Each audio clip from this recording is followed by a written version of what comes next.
sharing what we have done, what I've been doing since quite a long time. I've done this in Indonesia and Kenya, but in Kenya we did it for almost 17 countries of Airtel operations. And now I'm in Zimbabwe, doing the same job for Zimbabwe, Burundi, Lesotho, and a bit of it in South Africa. So when we talk about mobile money, mobile payments, mobile banking, mobile financial systems, if you look at the original definitions given by the GSMA for mobile money, it was actually meant for financial inclusion, for the people who are unbanked, giving them some sort of banking services, financial services, in order to ensure they have access to basic service, which is a basic need of every human being. So in my terminology, I call it the finclusion. Financial and inclusion becomes finclusion. Though it's a wrong English, but it's just a terminology, finclusion. So this is how the mobile money started, to include all those guys who have no access to formal banking services, to get some sort of support and start their financial transactions over the mobile. When we talk about mobile money, mobile payments, mobile banking, mobile trading, mobile insurance, mobile credit, there's a lot of confusion. Normally, people confuse themselves. Is it mobile money? Is it mobile banking? Or what actually it is? Because when I'm paying for my utility bill, people say it's mobile money. No, it is not. There's a very thin line difference. What is mobile payment and what is mobile money? Mobile money is my basic right as a human. It's not a value-added service to me. And when I'm making a mobile payment, it's a value-added service to me. So there's a huge gap between what is my basic right as a human and what is given me on top of that. When I'm sending money, I'm receiving money, I'm cashing in, cashing out, this is all what is defined under mobile money. Though there's no formal definition, there's no formal rule, regulation, though GSM is trying the best, some versions came out, but still not finalized to define and have a proper definition for each segment. This is how it started when we started transacting in the initial days, the barter, the coins, the plastic money, mobile money, and now it is mobile financial services, or rather the financial services which has the complete suite underneath. These are some of the examples what you really can do in mobile money. Mobile top-up, mobile payments, debit cards, m-commerce, tax payments, savings payments, microfinance, loyalties, ticketing, multi-SIM, single pin and multi top-ups, meaning you can top up from each other for each other. I mean, if you have 5 operators, one operator can do the top up for the rest of the operators in the country. The credit card, the ATM links, the savings, the insurance part. So these are just of these few pictures what you can actually really achieve on the mobile money system. What are the benefits to have the mobile payments and the mobile money or the mobile financial services compared to the banking services? And to my understanding, bank and banking, these are two separate things. It's not necessarily same. Banking can come from anyone. Even you, as an individual, can give banking services. If you lend the money, $50 to someone, you're actually giving a banking service, but you're not a bank. So to have a banking services, you don't need a bank in reality. But for some reason, it has been tied up so closely, people assume banking only comes from bank, which is not the case. Banking can come from anyone. That is the reason in these days, I came up with another two terminologies that are quite popular, and in Germany, it has already been implemented somehow. Like we say in IT, we say service as a software as a service, SaaS. We also say PaaS, platform as a service. Why can't we have BAP, banking as a platform? So that you give me a platform which can host banking services, not necessarily hosted by bank. Or BaaS, banking as a service, not necessarily coming from bank, but any institute which is authorized and governed and licensed from the regulator and the central bank can offer this service. So what you can actually really achieve, why do we need it? It's a convenient, 24/7, it is affordable, it is accessible from anywhere in the world, and it is fully secure. This is another, just an example of how mobile money, banking and wallets and platforms are interlinked. This is just a service catalog where you see most of the services are defined and how they fit on each other. So in the picture, you see there are two types of pictures. The one is the embossed, the other one is a hollow. So actually this service sits on that particular basic need. And this is how it got evaluated. If you look at the stage one, the bank was running the traditional banking and the MNOs were running their MNO basic business. There was no relation. As in when the time goes on and they got married, in fact, this is how I use the word, they got married at stage 3, where they started mobile banking services. The bank says, I have the financial services, you have a means of communication. Why not to tie up together so that my customer can use your infrastructure and access his bank or banking services? MNO says, wow, good, let's do it. And then they started. But eventually MNO realized, I'm the one who's doing everything as a slave, but who's eating all the benefits? It's a bank. Then MNO says, okay, fine, let me go a step ahead. They started mobile money. That's where the mobile money came into the picture. Financial inclusion or inclusion started. And bank got clueless. Today, around the globe, we can see we have fights going all over the world. What is needed? Is it a bank or a banking or mobile financial services? What is needed? Do I still need a bank? Or maybe after 15 years, if the trend continues, people will not know what is bank. People will define a bank. Yeah, a bank was a building which used to employ 100 people, big banking hall. Probably people give this kind of a funny definitions. It becomes a historical event or historical building point. That's it. So, for mobile money service, from the security point of view, from the compliance point of view, every e-money, every cent, every dollar in e-money should be backed up by the physical money. Otherwise, you will be regulated and going under threat of creating e-money in the country. If you do not support every single dollar of e-money with the physical money. Again, I know in presentation I should write only one word, not too much text, but I was told this will be shared with the rest of the team. So I thought it's better me writing again. I should do both at the same time. So this is the reason you see the text here, too much text. So initially, the mobile money system was designed in a way to do the financial inclusion as well as doing the domestic remittance services. People who are working in cities wants to send money back home in villages. So the domestic remittances was the most important need in the initial time.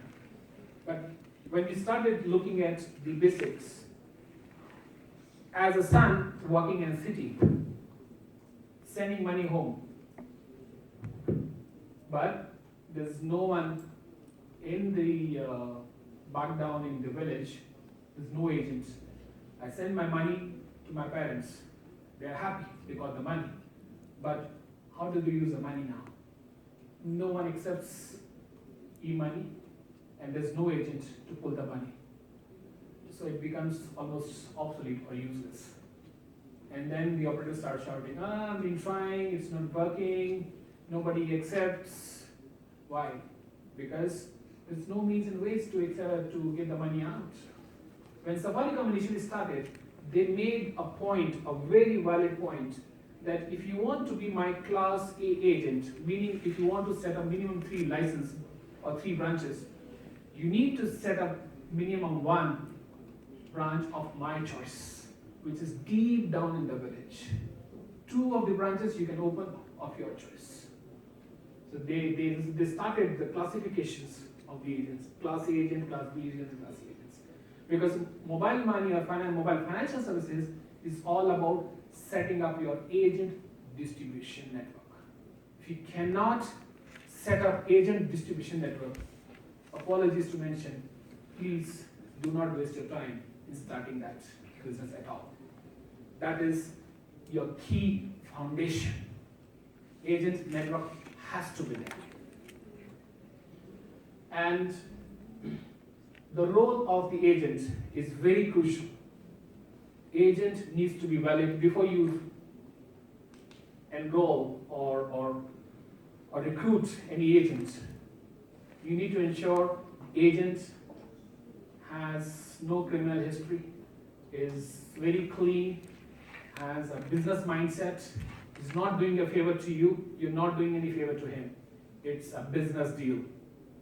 So there are some rules to do the business. Both the parties has to follow very religiously. It's a business deal. It's not a favor to anyone. And thereafter, your agent needs to be also honest to ensure that he's doing his business religiously. When someone is coming in to deposit float, cash, he should have enough e-money all the time available to give that e-money against the cash. In a vice versa situation as well, agents should have enough liquidity available all the time to give cash back against the e-float. So these are the basic principles which needs to be monitored all the time. Of the mobile app, which is given to the sales managers and sales agents of that particular location, who keep monitoring the agents and their float. So every time the agent does a transaction, it just gets monitored on the app itself in a real time. So anyone who's running below the float, the sales manager knows already. Now it is up to the sales manager to do his job religiously. Call that agent, why are you running below the float, either on e-float or physical float, and ensure that does not happen and the business goes as it should be.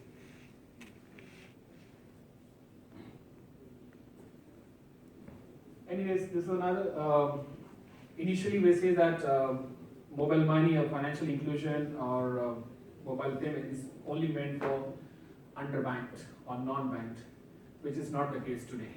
I also have a bank account. I also have a mobile money account.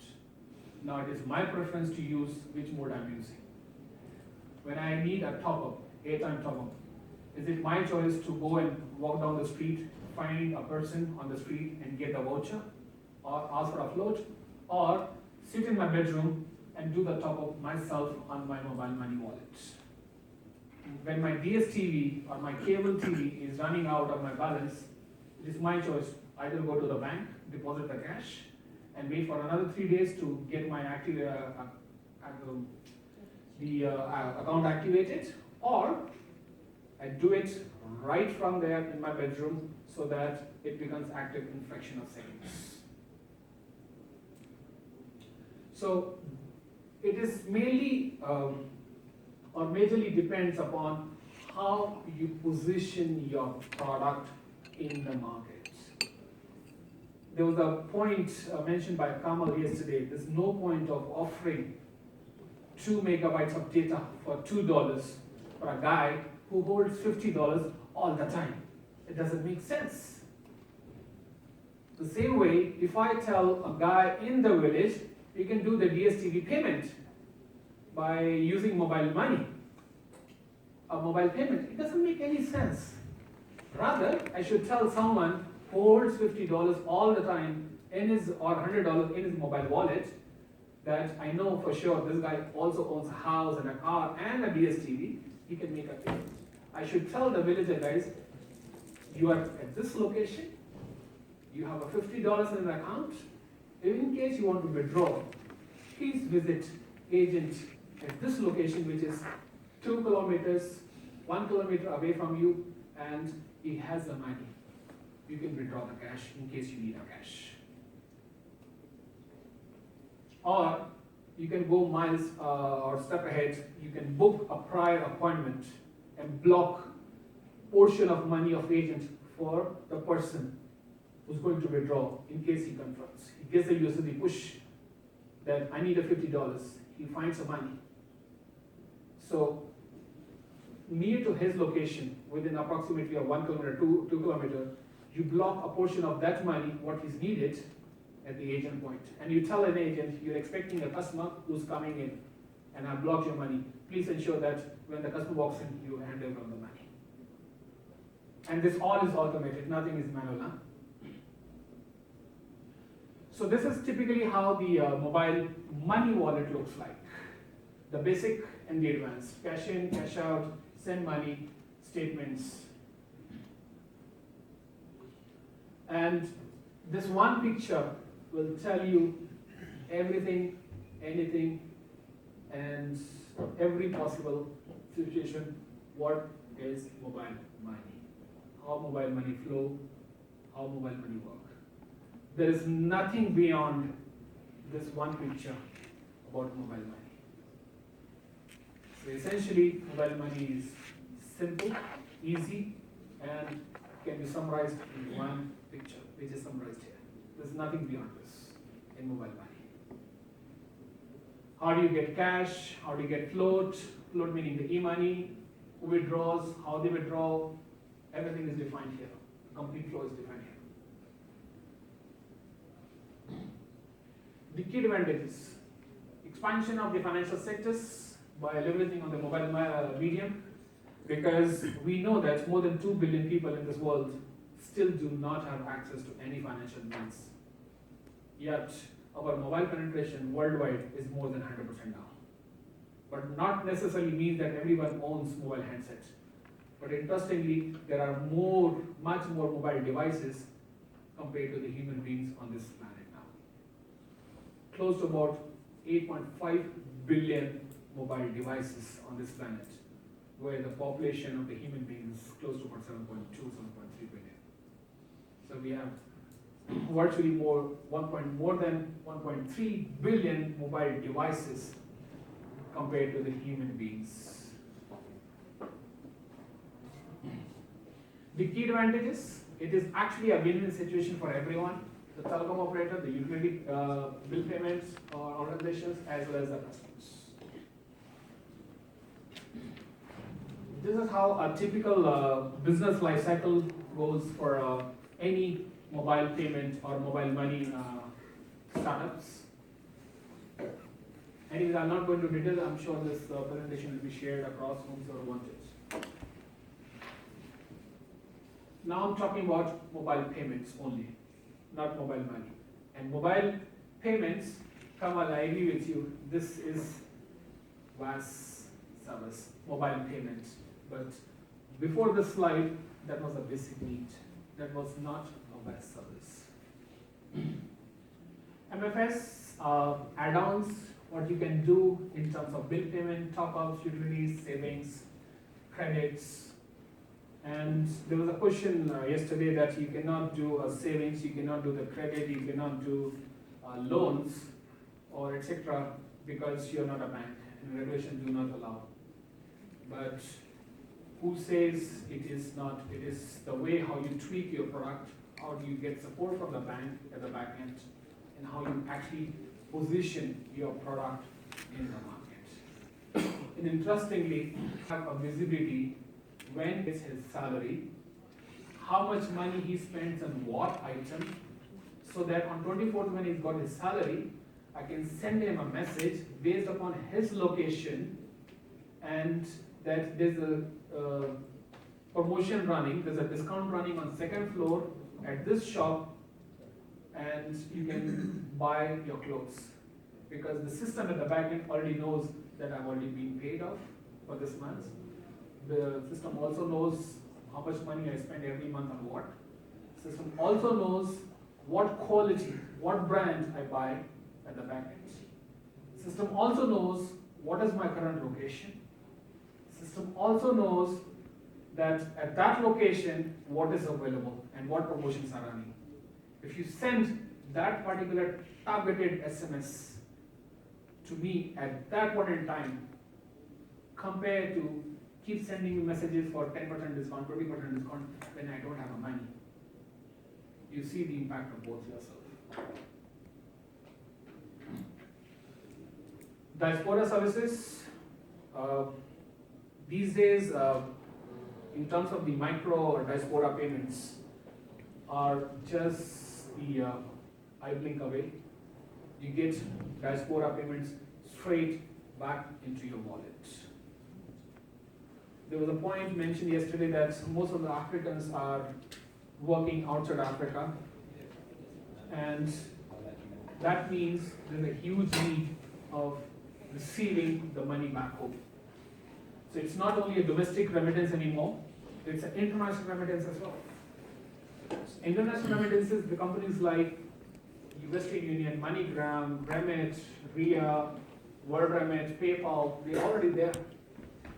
You only need to give them the shake hand so that you can give your mobile interface to them. So when somebody is sending money to me from US by using any of the means here, I don't have to walk out to anywhere, leaving my home, leaving my bedroom. I can get money straight into my wallet. And in order to use that money, I don't have to walk out anywhere. I can start using it. I can start paying bills, I can start paying my debtors, I can do anything. It's just that when I need hard cash, in case I need, then only is the point I need to move out. Otherwise, there's no reason I need to go out and fetch a cash. Anyways, I'm not going into details, but on a very high level, there is the bank-led model for mobile financial services, there's an operator-led model, and an independent entity model. Sadly, there's no success story in today's time which is successful in a bank-led model. Rob also mentioned that somewhere in Europe, banks are struggling. So I'm also telling the same, there's no success story where a bank has got successful in this field. Then we have operator of the MNO-led model, which has at least in present 2 success stories which are very much visible, M-Pesa and EcoCash. When it comes to the success story, which is quite visible, clearly visible, documented somewhere. So we have very few cases there. Again, this is how the architecture is changing, because now we're trying to add more and more and more onto this platform. We want to have our taxation services, we want to have remittance services, we want to have anything and everything onto this platform. These are the common interfaces which is used, the SMS, IVR, USSD, web, mobile apps, the proximity, which is the NFC QR, agents can be ATM agent or can be human agent, and the POS point of sales machines. These are typically few interfaces used worldwide. And by the way, you can also use the card linked to your wallet, which can be used, and which is international one. So a few examples. Equity Bank Kenya, they're trying, and this is one of the best examples so far in the bank-led model.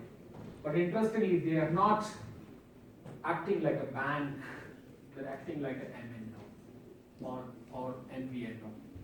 So though it's a success story, but it is not a bank-led model.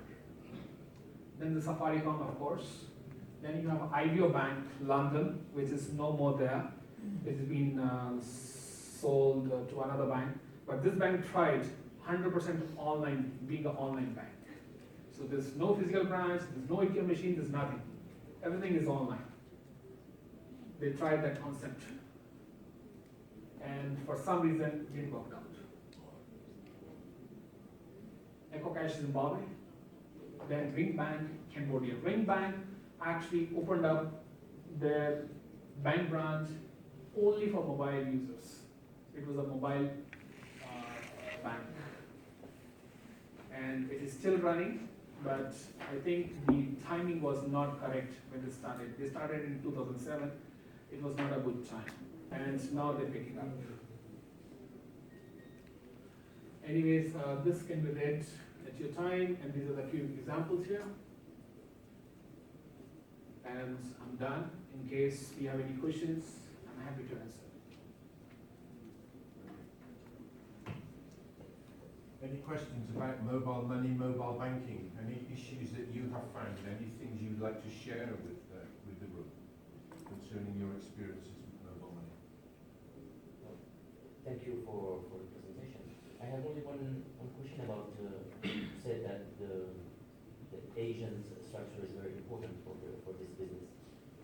Can you tell us a little bit more about how, what is the business model that you have for agents in your model? So how they earn their money? How is there, are they doing only this business or dedicated to this business, or they do it on the side other business? And what are the key success factors to have this agent doing this business and earning enough money to do this business without pushing a lot from the operator? See, as I mentioned, it's a business deal between agent and the MNO. MNO is just the facilitator and giving you the opportunity to set up your business. That is something which needs to be clear from the day one, that neither the agent is doing any favor nor the MNO. They both are running their businesses. So it's a partnership. And the agent not necessarily needs to do only a standalone this business. It could be a tuck shop around the corner of the street. It could be a big store in the shopping mall. It could be anything. Whomsoever has any seriousness towards this business, can they see the opportunity, they can make money, something out of it, it can be done very easily. Now, in terms of the business model, how does the agent earn money? Again, it depends upon country to country and model to different models. When customer cash in, you got to pay a little commission on that, so that the agent is motivated to ensure that he accepts the cash in.